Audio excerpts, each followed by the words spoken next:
Immortal cells. Henrietta Lacks was an ordinary woman, a young wife and mother living near Baltimore in the early 1950s.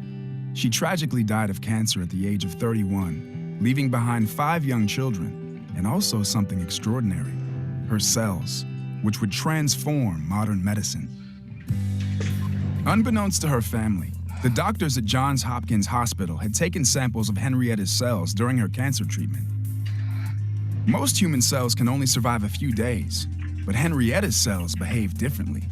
They could be endlessly multiplied without dying. For the first time in history, researchers were able to develop an immortal cell line. These HeLa cells, an abbreviation of Henrietta's name, were mass-produced and sent to laboratories around the world. They were used in countless research experiments and led to some of the most important medical breakthroughs of the last century. HeLa cells were used to develop the polio vaccine.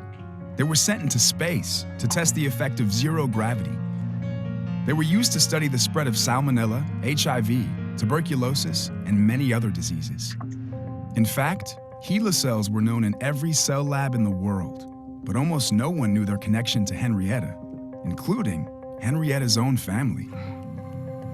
Her daughter Deborah eventually learned the truth, that her mother's cells had been reproduced by the trillions. Yet Henrietta remained unacknowledged and unappreciated for her contribution. But a writer named Rebecca Skloot changed all that. Skloot had been thinking about Henrietta since a high school biology class she took at 16. For some reason, my teacher knew her name. He wrote Henrietta Lacks in big letters on the board, and then I just walked away with this, all these questions. Who was this woman, and why did her cells grow, and did she have a family, and what did they think about it?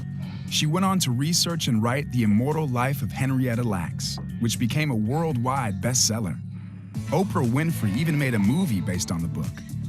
I think what we're trying to say is that her life really mattered.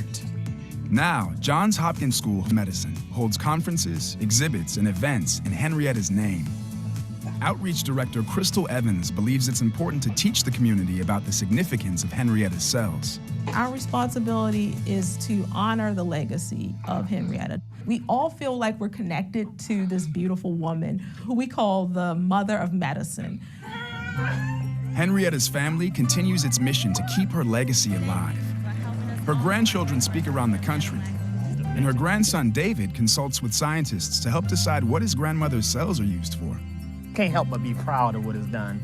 So when you think about that, it's like, okay, something bad happened, but something so much good has come from it. And all that good came from a woman whose life was almost forgotten.